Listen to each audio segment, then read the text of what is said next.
रामलीलाएं तो आपने बहुत देखी होंगी, लेकिन ऐसी रामलीला नहीं देखी होगी जिसमें रामलीला डिजिटल रूप में समझाई जाती हो। इसके साथ ही देश भर से रामचरण धुली को एकत्रित कर उसको आम जनता के दर्शन के लिए संपूर्ण रामायण के दौरान प्रदर्शित की जाती हो।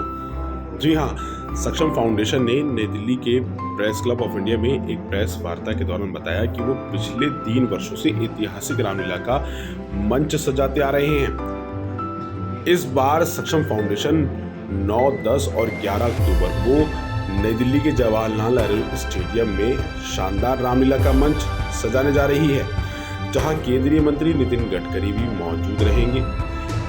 यह रामलीला अन्य रामलीलाओं के मंच से इसलिए भी अलग है क्योंकि इसमें हमारी भारतीय धरोहर को संरक्षित करने की प्रतिबद्धता के तहत रामवन गमन पथ की विशेष प्रदर्शनी लगाई जाती है।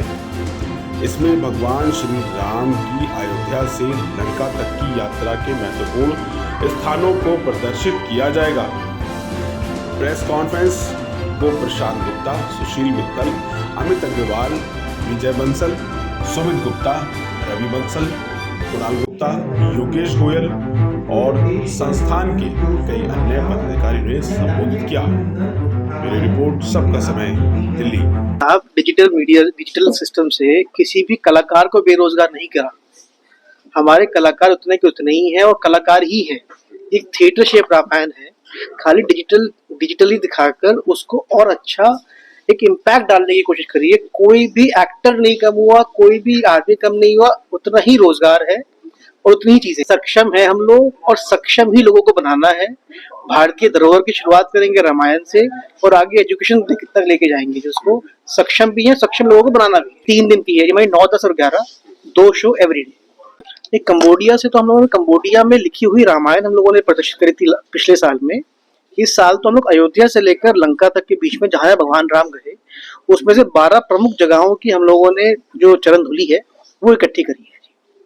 और जहां भी हम लोग गए, जहां भी हमने मिट्टी इकट्ठी करी, तो हर जगह के जो हर राज्य के लोग हैं, उस गांव के लोग हैं, आदिवासी लोग हैं, उन सबको जान के बड़ी खुशी हुई कि हमारे यहाँ पे कोई आया और वो भगवान राम की जन्नत धुली इकट्ठी कर रहा है, कहीं पे दिल्ली में जा रही है।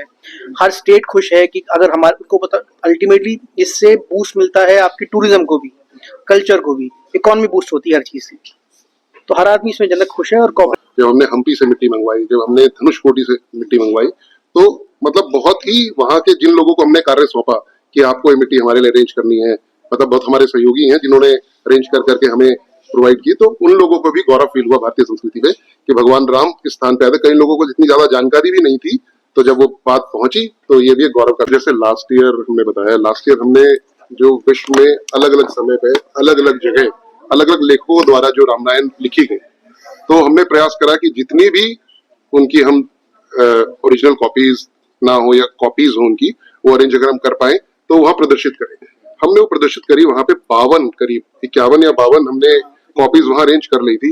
कोई महर्षि कम ने लिखी है, कोई तुलसीदास जी की लिखी हुई है, कोई वाल्मीकि जी द्वारा लिखी है, अन्य ने लिखी थी, कंबोडिया से भी मंगाई गई थी।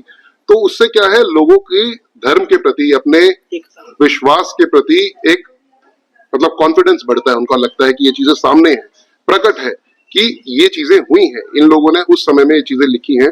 तो मुझे लगता है कि चाहे वो 3 साल का बच्चा हो या वो एक 80 वर्ष का बुजुर्ग हो, सबको वो पढ़ के अपने आप पे गौरव फील होता है। उन्हें लगता है कि भाई हमारा देश, हमारी संस्कृति कहीं किसी चीज से पीछे नहीं है। हमारी संस्कृति तो विश्व गुरु रही है और फिर दोबारा विश्व गुरु बनने की तरफ अग्रसर है। हर बच्चा राम जैसा बने, ये हमारा उद्देश्य है। हर माता पिता चाहता है कि मेरे बच्चे में राम जैसे गुण हो, राम जैसे संस्कार हो। श्री राम एक आदर्श थे। उन्होंने अपने पिता के वचन को रखने के लिए वन जाना स्वीकार करा।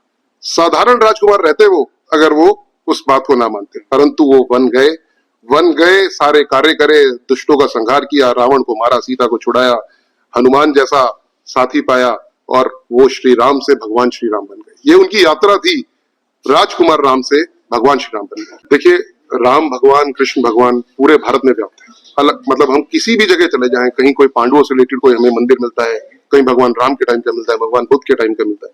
तो भारत के अंदर कण कण के अंदर भगवान व्याप्त है, धर्म व्याप्त है, शक्ति व्याप्त है, देवियों के मंदिर कहाँ कहाँ किन किन दुर्गम स्थलों पे हैं।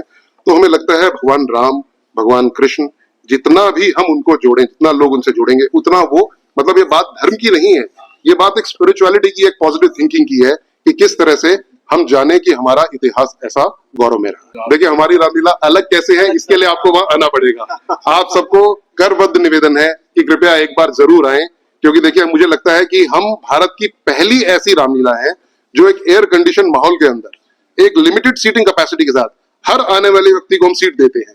उसकी सीट डिसाइडेड होती है, वो बैठ के 2 घंटे 50 मिनट के शो के अंदर 10 मिनट ब्रेक रहता है, टोटल 3 घंटा लगता है। तो उसके अंदर वो उस तरह से आनंद लेता है कि उसको पता चलता है कि मतलब हमारा देश कैसे यहाँ तक पहुंचा था, और कुछ समय रहा, मतलब 1000 साल विदेशी आक्रमणों के कारण भारत कहीं ना कहीं दब गया था, परंतु अब फिर समय आ गया है, भारत फिर पुनरुद्धार होगा और भारत फिर से विश्व गुरु बनेगा।